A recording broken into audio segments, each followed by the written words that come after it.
Muy buenos días, queridos hermanos y amigos. Bienvenidos a los que hoy nos visitan, tal vez por primera vez. Es siempre un privilegio poder compartir con ustedes lo que el Señor pone en el corazón. Y en esta oportunidad, como disparador del tema, me gustaría compartir 3 cortas lecturas. La primera en el Evangelio según San Juan, capítulo 20. Un solo versículo. Versículo 9.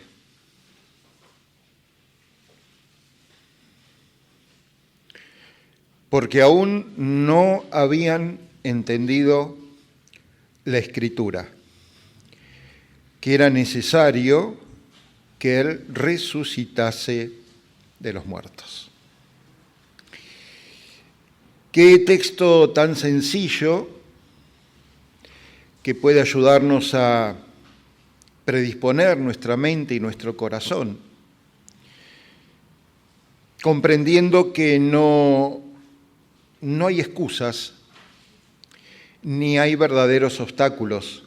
No es el entendimiento un obstáculo.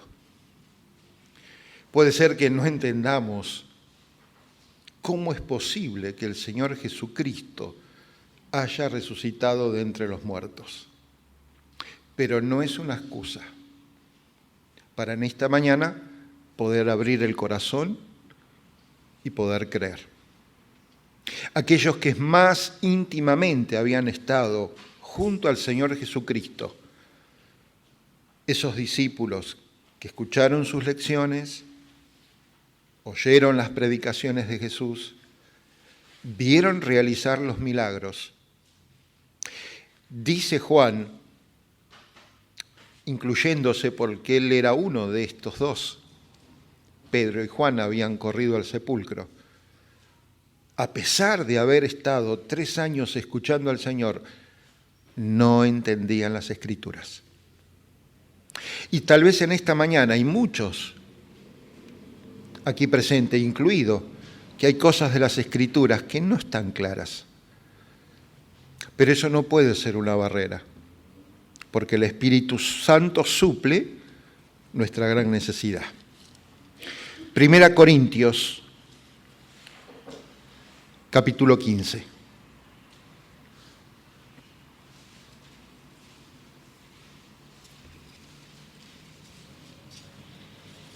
Un solo versículo. Versículo 14. Y si Cristo no resucitó,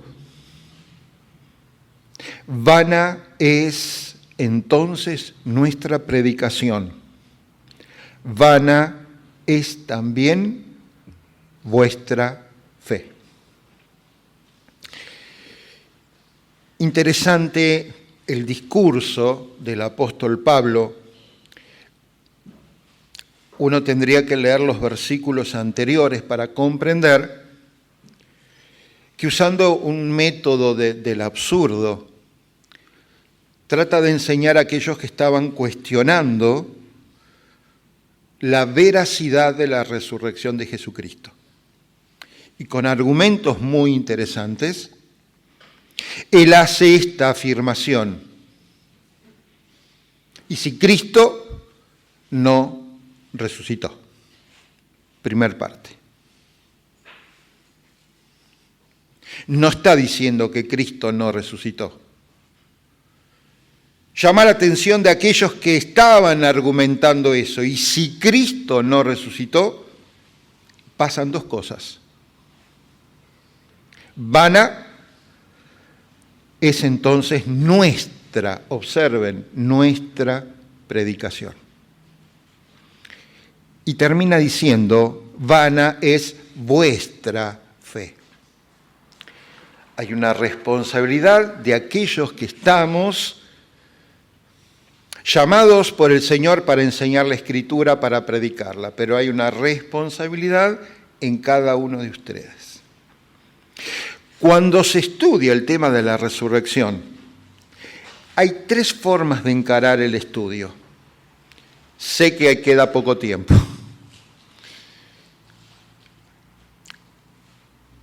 Uno es la evidencia bíblica. Me gustaría tomarme unos minutos para aclarar esto. ¿Qué quiere decir la evidencia bíblica? Quiere decir la veracidad del hecho. Hoy estuvimos en la mañana escuchando un poco en la Cena del Señor hablar de un sepulcro vacío, hablar de autoridades políticas y militares y religiosas que fueron testigos de la realidad de la resurrección de Jesucristo. Personas que se oponían a eso, que trataron de evitarlo, que hicieron algún tipo de artificio, engaño, para que la gente crea otra cosa. Eso es una evidencia bíblica. Porque no solo está registrado acá, la historia lo reconoce. Testigos oculares, personas individuales, parejas, grupos menores. Y el mismo apóstol Pablo en el verso 6 dice, y después apareció a más de 500 hermanos, testigos presenciales. Eso se llama veracidad del hecho. Es la evidencia bíblica.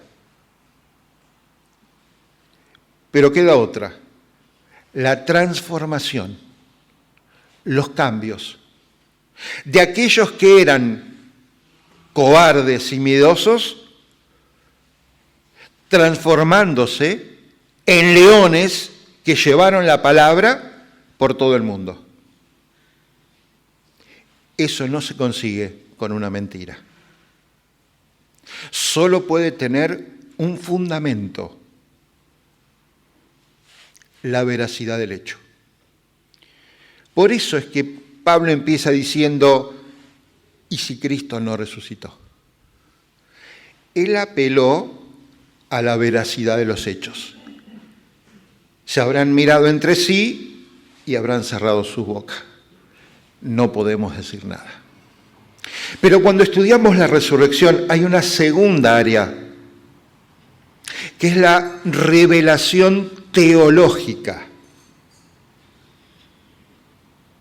Podemos venir durante muchos años a escuchar el mensaje de la resurrección y tal vez cada año escuchamos una forma diferente de encararlo. Esta sería una segunda esfera. ¿Por qué es importante la resurrección? ¿Por qué es algo vital? ¿Qué significa para nosotros la resurrección? Por eso el pasaje de Juan que leímos al principio. ¿Por qué? Porque era necesaria. Era necesario que Cristo muera en la cruz. Era necesario que el Señor Jesucristo viviera en santidad. Era necesario cada uno de sus dichos, de sus palabras, de sus consejos, de sus enseñanzas. Todo era necesario, pero era necesario que muera, que fuera sepultado y que resucite triunfante de la muerte. ¿Por qué? Porque la teología enseña la victoria sobre la muerte. Y eso es lo que nosotros estamos predicando. La muerte ya no tiene la última palabra. La última palabra la tiene el Señor. Es cierto que todavía estamos encerrados en esta cáscara que día a día envejece, que día a día se debilita y que tal vez si el Señor no viene antes a buscar a su iglesia, tendremos que pasar por la muerte. Pero la muerte no tiene la última palabra. En aquellos que hemos depositado nuestra fe, en aquel que murió, que derramó su sangre en la cruz, con la cual perdonó nuestros pecados, ya no tenemos temor a la muerte, porque la muerte no tiene la última palabra. La última palabra la tiene el Señor. venció a la muerte.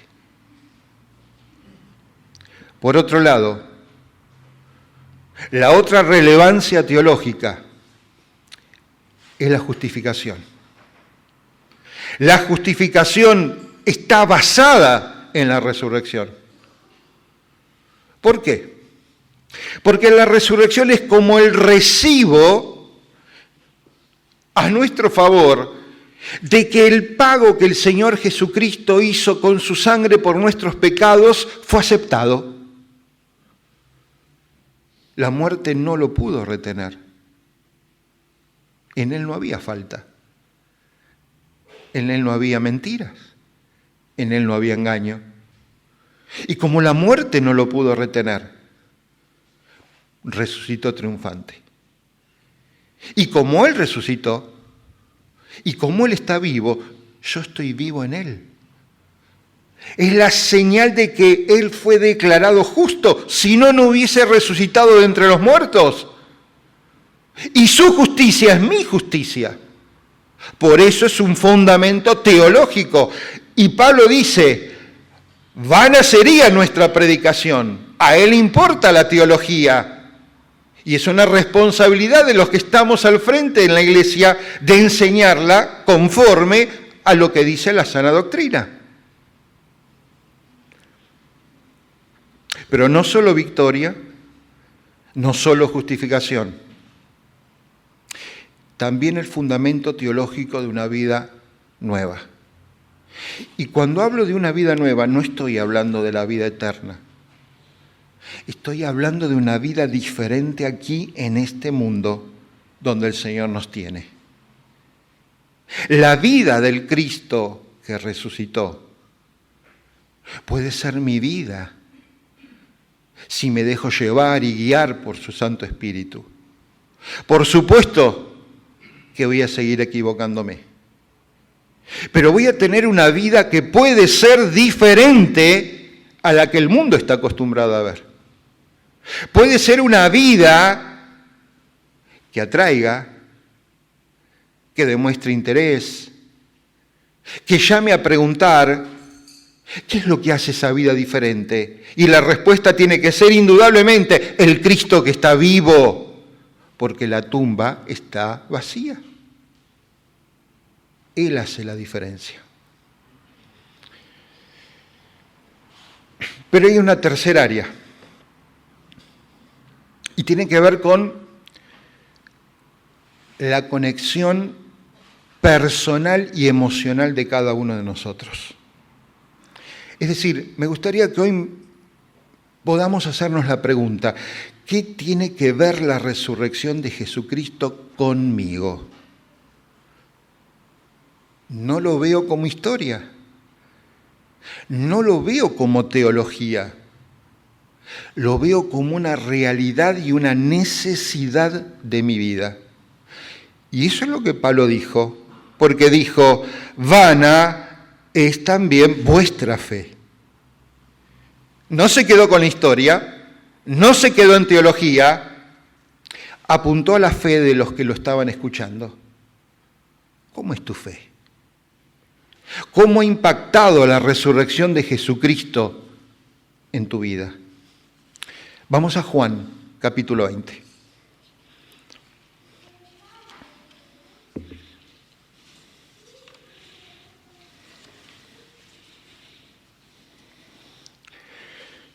Versículo 30. Entonces, además, Jesús, muchas otras señales en presencia de sus discípulos. ¿Qué es lo que hizo? Señales. ¿Dice eso su Biblia? ¿Hizo señales? Evidencia histórica. Hizo además Jesús muchas otras señales en presencia de sus discípulos, las cuales no están escritas en este libro. Imaginen las cosas que Jesús habrá hecho. Y que Juan no tuvo tiempo para documentarlo, pero lo dejó aclarado. Y sigue, verso 31. Pero estas se han escrito, ¿para qué? para que creáis. Fundamento teológico. Lo que está en la Biblia es para ser creído, no dudado, no cuestionado. Es nuestro fundamento teológico. Y no podemos separar la historia de la teología. Pero no nos podemos quedar solo con historia y con teología. Por eso el versículo sigue diciendo, y para que creyendo tengáis vida en su nombre.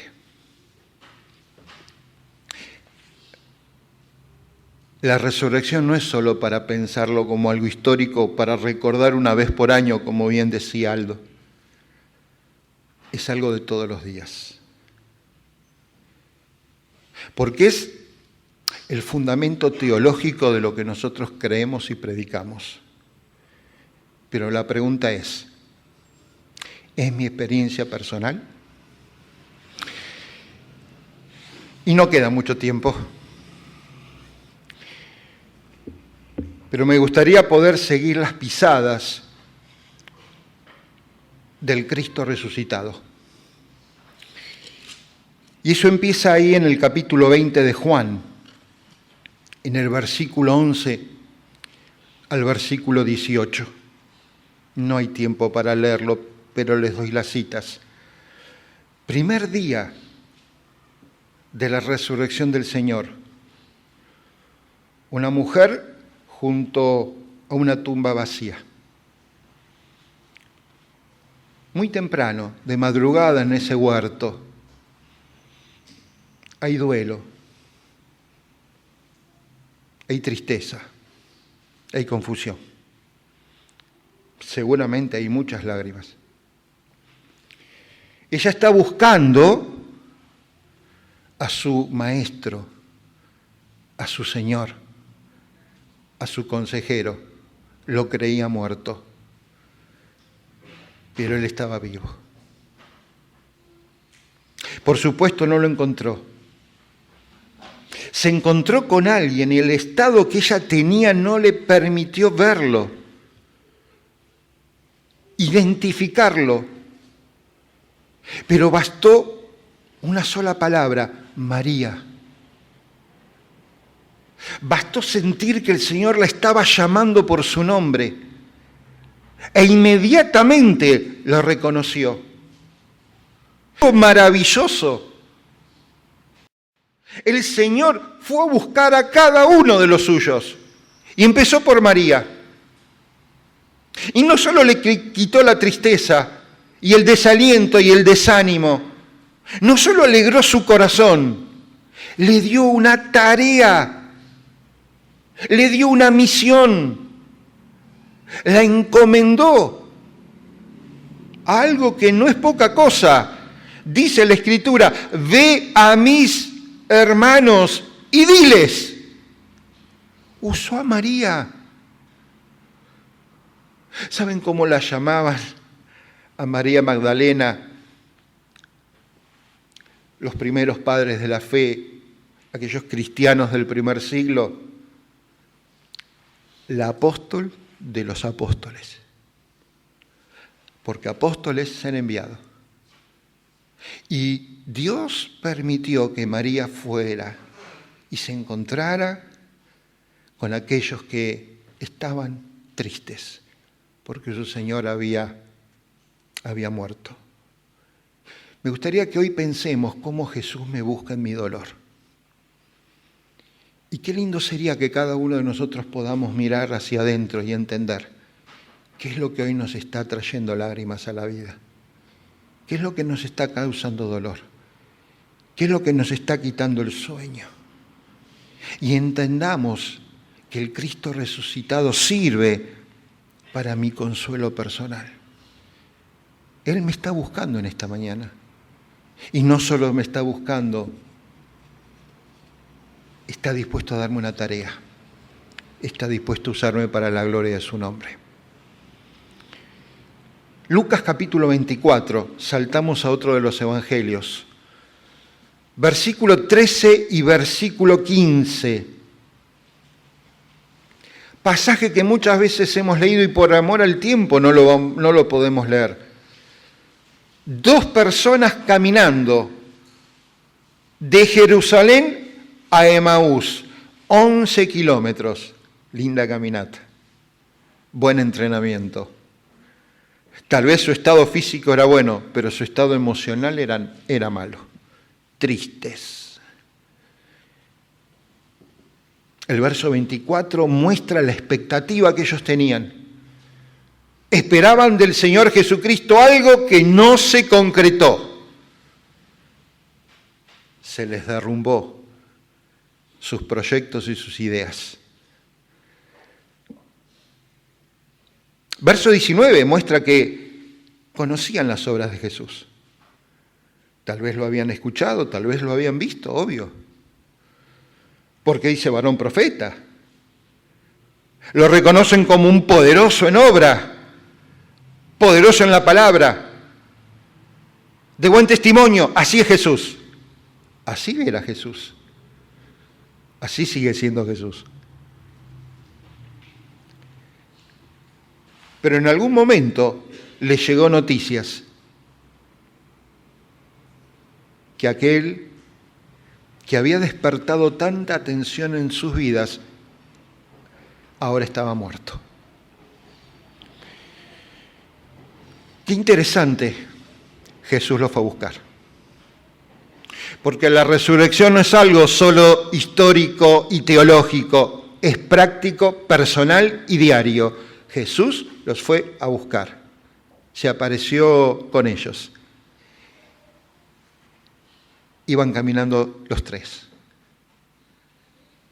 Demostró interés por lo que hablaban, lo que decían, lo que pensaban. Lo interesante es que había una falta de visión espiritual. Él estaba con ellos y no lo habían identificado. Miren lo que pasa en nuestra vida cuando nos dejamos llevar por estas cosas que nos están desalentando. ¿Qué es lo que hoy en tu vida está quitando visión espiritual? Porque seguramente todos tenemos algo que no nos permite ver al Señor como realmente es. Y el Señor nos busca, y el Señor nos habla con su palabra, y su Santo Espíritu trabaja en nuestras vidas, pero nosotros no lo oímos y no lo vemos, porque hay algo que nos está preocupando más.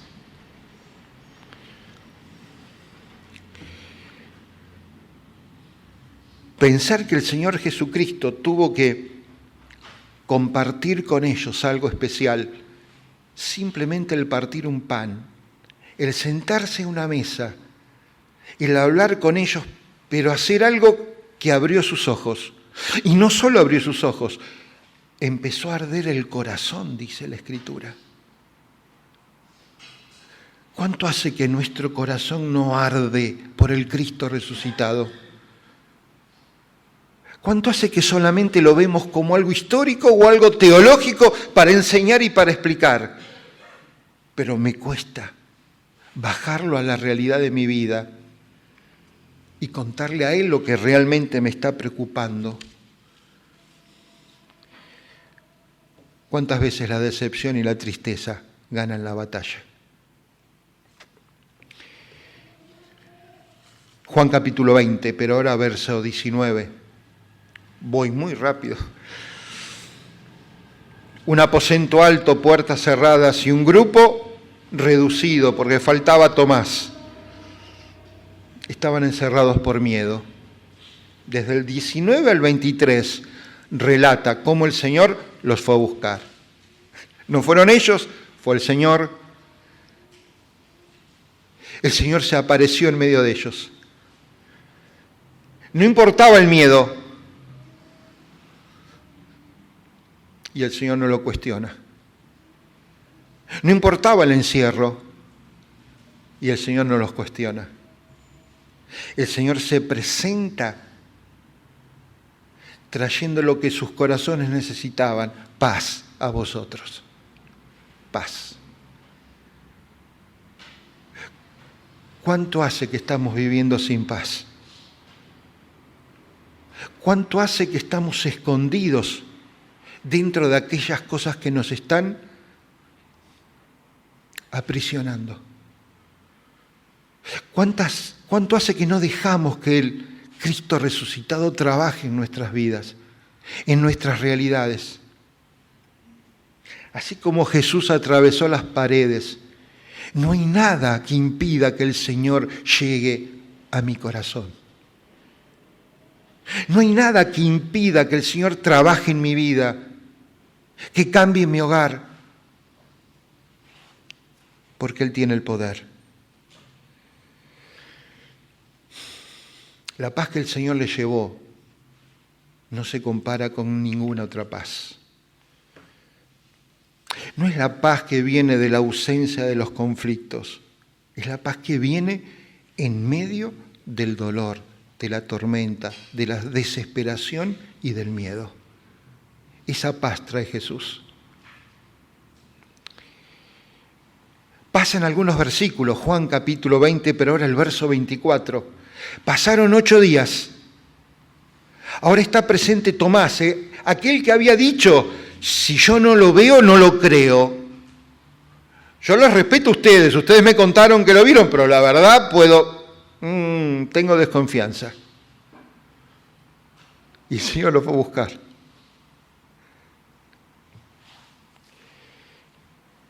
No hay aislamiento para el Señor. Allí donde Él estaba ahora, ahí lo fue a buscar.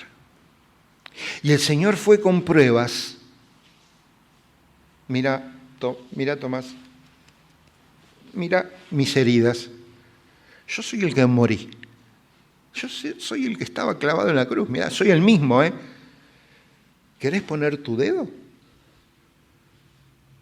¿Querés creer por esto? Bienaventurados los que no vieron y creyeron. Qué enorme privilegio que tenemos después de 2000 años de poder creer, no solo en la evidencia histórica, no solo en el fundamento teológico, sino creer porque entiendo que la resurrección de Cristo, el Cristo viviente, cambia mi realidad. Vivo en desconfianza. ¿Cuánto hace que vivimos con desconfianza? El Señor resucitado puede cambiar mi desconfianza. Yo no sé qué cosas son las que nos están apartando del Señor, pero el Señor que está vivo tiene una respuesta para cada una de mis necesidades. Y termino con Juan capítulo 21. El pasaje es muy extenso, son los 19 versículos. Habían pasado 40 días. Estaban ahora en una playa. El Señor no estaba con ellos. Y muchos de ellos volvieron a sus actividades normales, habituales, a las anteriores. Había necesidad. Tal vez había aburrimiento. Tal vez había dudas. Tal vez había bajado la fe. Tal vez estaban tristes por el fracaso. 40 días. Sabiendo que resucitó y 40 días sin estar con Él. Pero el Señor aparece. Y el Señor se preocupa de proveer alimento, pero tiene un encuentro personal, muy personal con Pedro. No hay reproches. No hay censura. Hay una pregunta: Pedro, ¿me amás? Al Señor le interesaba ver la realidad de su corazón y esa confesión sincera. Señor, te amo. No, Pedro, ¿me amás? 2 veces. Pedro habrá pensado, siempre el Señor tiene algo guardado. ¿Qué me estará diciendo? Sí, te amo. Pedro, ¿me amás de verdad? Señor, tú sabes todas las cosas. ¿Cuánto hace que no le decimos al Cristo resucitado, Señor, tú sabes todas las cosas? yo no te puedo esconder nada. Tú sabes que quiero amarte, pero tengo dudas, tengo falencias, tengo debilidades, hay cosas que me mantienen atado, hay cosas que no puedo abandonar, pero Señor, te amo. Hoy cantamos una canción, haz en mí ese cambio, pero tal vez tiene que hacer algunas cosas nuevas. No es parche, es novedad de vida, la vida del Cristo resucitado. Para terminar, queridos hermanos, con María la resurrección trajo esperanza. Con los que caminaban por el camino les trajo entendimiento. A los que estaban asustados, escondidos, les trajo paz. A Tomás le trajo certeza, ya no hay dudas. Y a Pedro le trajo un propósito. Apacienta las ovejas, cuida del rebaño, le dio una tarea. Nunca la resurrección de Cristo tiene que quedarse solo en lo histórico o en lo teológico. Hoy te invito que sea tu experiencia personal, que sea la realidad de tu vida, que realmente hoy haya un cambio. El Señor murió por mis pecados, pero resucitó para darme vida y vida en abundancia. Oramos. Padre Celestial, es cierto que muchas veces nos quedamos frente a la tumba y la vemos vacía, la vemos lejana.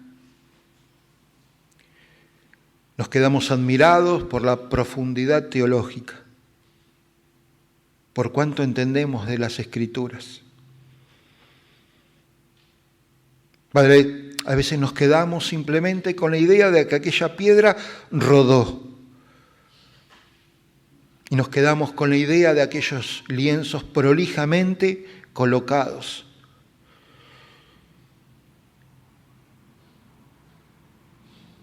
Pero nos cuesta entender que la muerte fue vencida. Y la gran pregunta que hoy nos gustaría hacernos: ¿pero qué sucede el lunes a la mañana? ¿Cómo vivo los pasos con el Cristo resucitado? ¿Cuál va a ser mi experiencia cuando Él venga a mi lado a buscarme, a escucharme, a consolarme, a traerme paz, a darme certeza, a poner un propósito en mi ministerio? Padre Celestial, gracias por la obra de Jesucristo. Y si en medio nuestro hay alguien que aún no te conoce, Padre, que esta sea la oportunidad para abrir su corazón, para entender que la resurrección de Cristo era necesaria para poder tener vida eterna y vida en abundancia. Si hay alguien en medio nuestro que todavía no lo ha hecho, que lo haga con una sencilla oración, con un clamor que brote de la verdad del corazón. Entonces escucharemos la voz del Señor llamándome por mi nombre y confortando mi corazón y dándome paz y dándome un propósito nuevo para vivir. Señor, bendice a cada uno de los que están aquí. Guárdales al regresar a sus hogares. Bendice los hogares que aquí están representados. Que tú trabajes en su corazón, que esta palabra, Padre, no entre por un oído y salga por otro, sino que tu Santo Espíritu siga haciendo la obra. Y que tu nombre sea honrado y que sea glorificado. Y que pueda haber alegría en el cielo por algún alma que, arrepintiéndose de sus pecados, los confiese y pida pida perdón. Te alabamos y te bendecimos. En el nombre del Señor Jesucristo. Amén.